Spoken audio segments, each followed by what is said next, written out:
좋은 날입니다. 사랑하는 여러분, 우리 하나님 앞에 예배드리죠. 다 같이 사도신경으로 우리의 신앙을 고백합니다.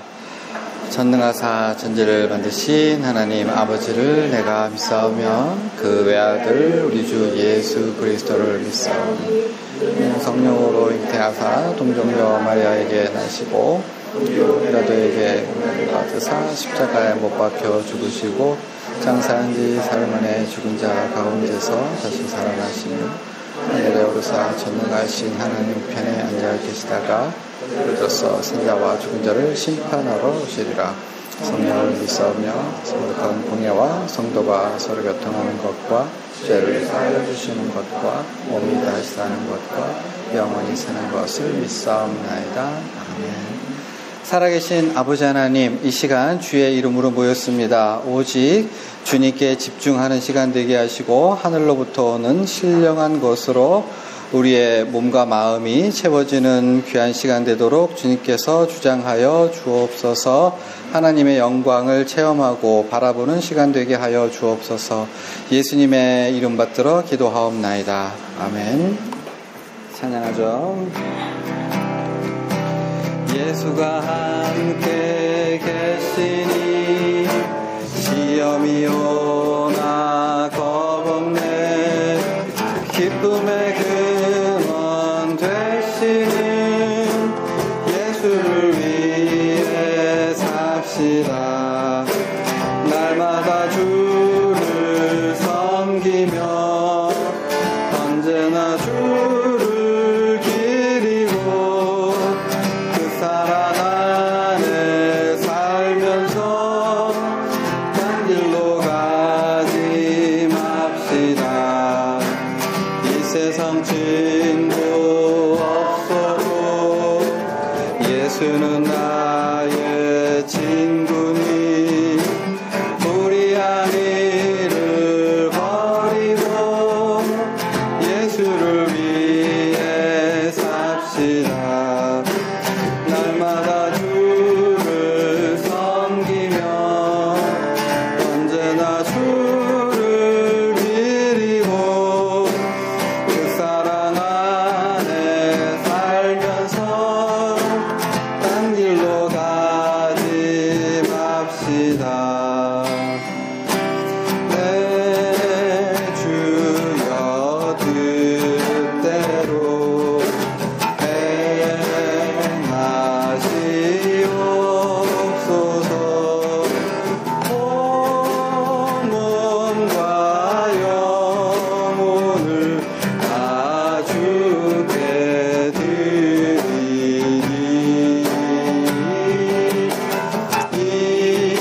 오늘 같이 상고할 하나님의 말씀은 데살로니가 후서 1장 5절 한 절만 제가 봉독해 올리겠습니다. 이는 하나님의 공의로운 심판의 표요 너희로 하여금 하나님의 나라에 합당한 자로 여김을 받게 하려 함이니 그 나라를 위하여 너희가 또한 고난을 받느니라. 아멘. 데살로니가 후서는요 3장밖에 안 되는 짧은 성경입니다. 짧다고 해도 첫머리에 인사말 해야 되고요. 마지막에는 안녕히 계십시오 라고 하는 마지막 인사를 해야 돼요. 아무리 작은 새라고 해도, 아무리 작은 동물이라고 해도 살기 위해서는 오장육부가 다 있어야 되잖아요. 마찬가지로 아주 짧은 성경 그 서간이라고 해도 앞뒤에 이제 그 형식이 있어야 되니까 사실 본 내용이 굉장히 짧을 수밖에 없는데, 이 짧은 내용에서 이제 사도 바울이 하고 있는 얘기 첫머리 보시면 이제 데살로니가 교우들을 칭찬합니다. 두 가지로 칭찬을 해요. 두 가지로 칭찬을 합니다. 두 가지로 칭찬을 하는데, 첫째는 여러분의 믿음이 자라고 있어요. 너무 좋아요. 그 다음에 두 번째, 여러분의 그 사랑이, 서로 간의 사랑이 넘쳐나는 것에 대해서 여러분들의 믿음이 자라고 사랑이 넘치는 것에 대해서 칭찬해 줍니다. 그런데 그것도 그냥 믿음이 자라고 그냥 사랑이 많은 것 정도가 아니라 여러 가지 박해와 핍박과 고난과 어려움 속에서 지난주에 설명드렸다시피 데살로니가 교우들은 예수를 믿는다는 이유로 가족들로부터 내지는 직장이나 사회생활, 사업 등등의 여러 가지 애로사항이 있고 질시를 받고 미움을 받고 불이익을 받았던 거죠. 그럼에도 불구하고 너희 가운데 그렇게 악조건 속에서도 여전히 서로를 섬기고, 그리고 하나님에 대한, 예수님에 대한 신실한 믿음으로 열심히 신앙생활을 하니까 이것 가지고 나는 다른 여러 교회에서 자랑한다. 그만큼 너희 잘하고 있다. 대견하다. 고맙다. 그렇게 칭찬을 하면서 오늘 본문에 보시면 데살로니가 교우들이 그렇게 박해와 어려움을 겪는 것에 대해서 신학적으로 세 가지로 설명을 하고 있어요. 이게 사실 좀 난해 구절인데 셋으로 설명됐어요. 본문 보시면 첫 번째, 고난과 박해와 핍박이 첫 번째, 하나님의 공의로운 심판의 표는 증거라고 볼 수도 있어요. 어쨌든 하나님의 공의로운 표고, 두 번째, 하나님 나라에 합당한 자로 여김을 받게 하려 함이고, 뭐가요? 박해와 핍박이. 마지막으로 세 번째, 그렇게 박해와 핍박을 받는 게 하나님 나라를 위한 것이라고 설명하고 있어요. 세 가지로. 이게 좀 어렵죠. 왜냐하면 우리가 신앙인으로서 예수를 믿는다고 박해를 받고 고난을 받고 어려움을 겪어. 근데 그게 하나님의 공의로운 심판의 표래. 뭔가 직관적으로 안 다가오죠. 그래서 여러 가지 설명이 있는데 그거를 설명하면 서로 간에 시험에 들 거고요. 어쨌든 여기서 핵심이, 포인트가 있는데 그거 뭐냐 하면 하나님의 백성이 이 땅에서 겪는 그 많은 어려움과 고통과 어려움은 절대로 이상한 게 아니다. 지극히 당연한 거다. 안 믿는 사람들은 어떻게 생각을 해요? 예수를 믿으면 좀 좋은 일 생기고 문제도 해결되고 그래야 되는 거 아닌가? 하나님의 자녀들이 저렇게 고통을 보는데 하나님이 가만히 쳐다만 보고 계시다고? 하나님 안 계신 거 아니야? 그렇게 생각할 수 있는데 그게 아니라 사도 바울에 의하면 하나님의 백성이 이 땅 가운데서 겪는 그 많은 어려움은 거꾸로 하나님이 우리를 선택하신 증거고, 하나님께서 우리를 사랑하시는 그 사랑이 드러나는 방식이고, 미래의 영광을 여는, 그러니까 예수님께서 그 두 품으로 우리를 안아주실 때까지 거기를 가는 가장 확실하고도 분명하고도 중요한 길이라고, 과정이라고. 그래서 바울은 아주 거창하게 우리가 당하는 어려움을 뭐라고요? 하나님의 나라를 위하여 받는 것, 아주 큰 스케일로 우리가 한 사람 한 사람이 당하는 어려움과 박해와 핍박, 인생의 구비구비를 뭐라고요? 아주 큰 스케일에서 하나님의 나라를 위해서, 하나님의 나라를 이루어가기 위해서 그 나라가 잘 되고 영광이 드러나는 방식으로서 우리의 고난이 사용되고 있다, 이야기하는 거예요.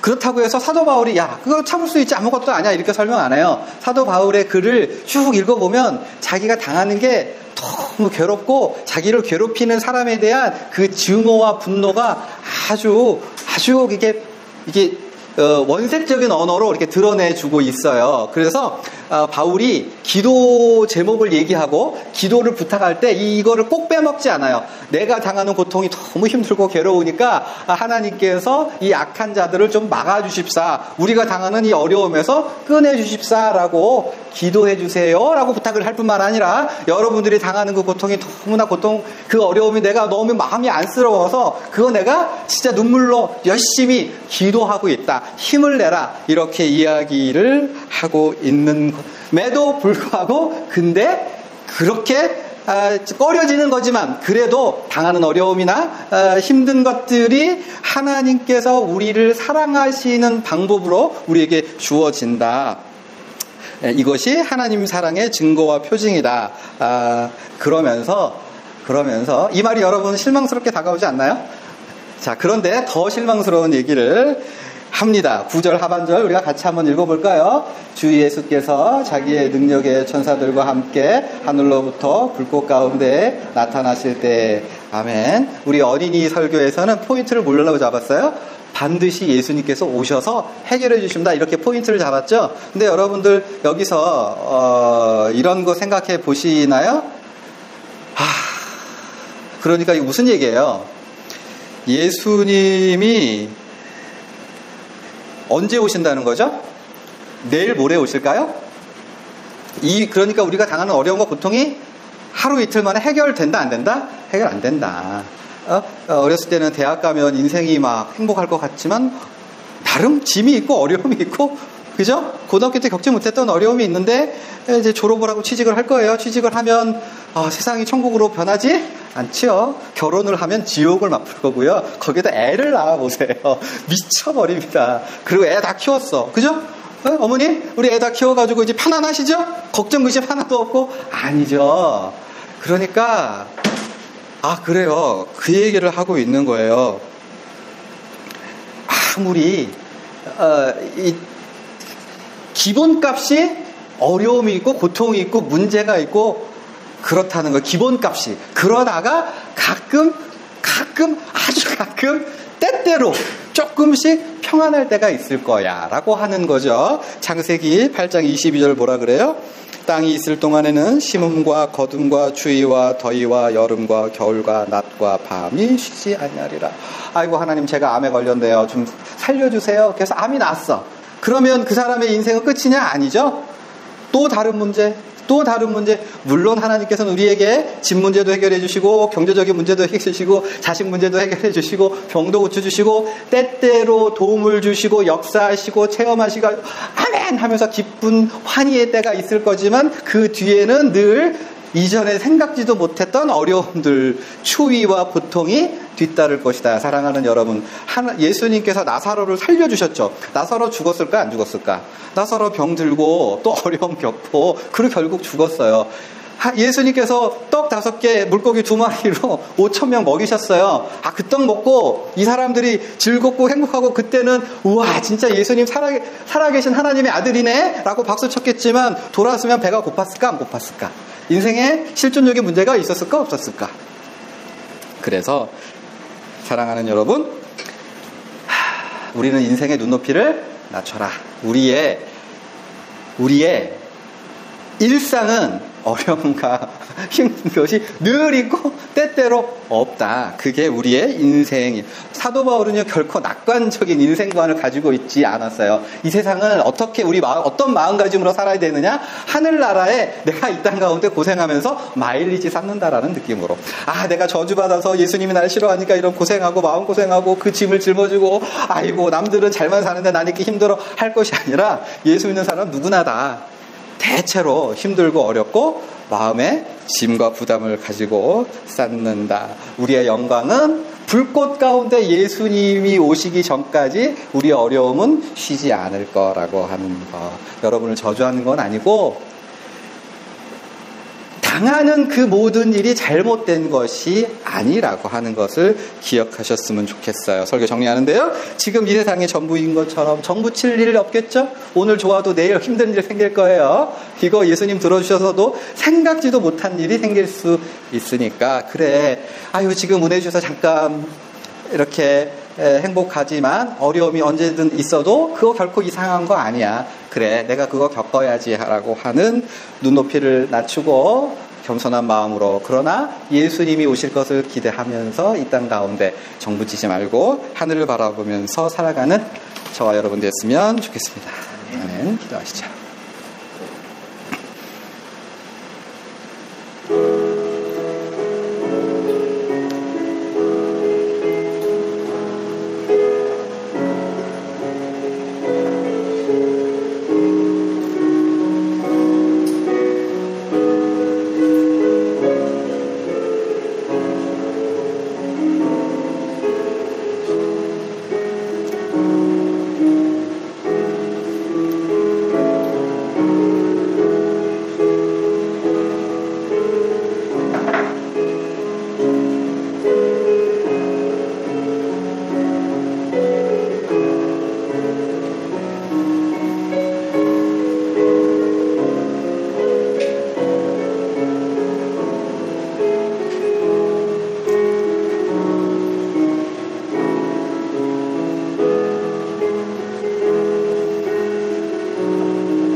아버지 하나님, 이 땅 가운데 살아가는 동안 우리 눈앞에 겪는 일로 인해서 우리의 마음이 너무 실망하거나 그것 때문에 속상해하지 아니하고 이 땅에 우리의 마음을 두지 아니하고 오직 천국 소망 두고 예수님 올 것을 기대하며 바라보며 이 땅 가운데 하루하루를 주님 앞에 충성스럽게 살아갈 수 있도록 주장하여 주옵소서.